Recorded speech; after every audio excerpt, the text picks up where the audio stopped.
Клучното тело кое треба да ја менаџира кризната состојба кубури со луѓе. Во Центарот за управување со кризи недостасуваат 20 вработени за да одговорат на задачата.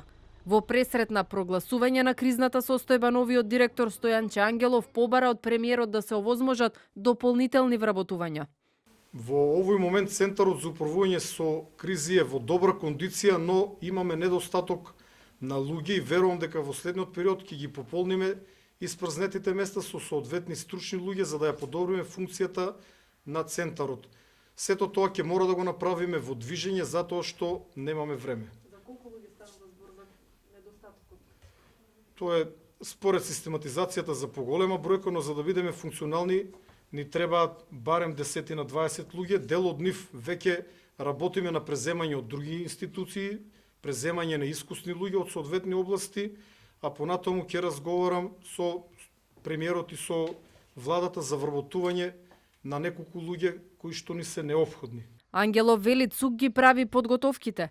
На денешниот состанок со кој од изолација раководел министерот за внатрешни Оливер Спасовски, управувачкиот комитет констатирал предлог да се прогласи кризна состојба.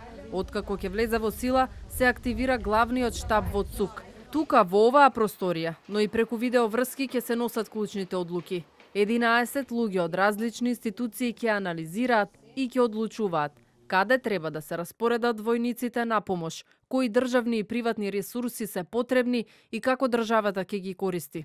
Составот на главниот штаб е представници од МВР, МНР, одбрана, здравство, транспорт и врски, но карактеристично е дека овде и раководителот на итната медицинска помош, директорот на дирекцијата за заштита и спасување, како и представник на армијата на Република Северна Македонија, представник на Агенцијата за разузнавање, представник на дирекцијата за безбедност на класифицирани информации, како и представник на Црвениот крст.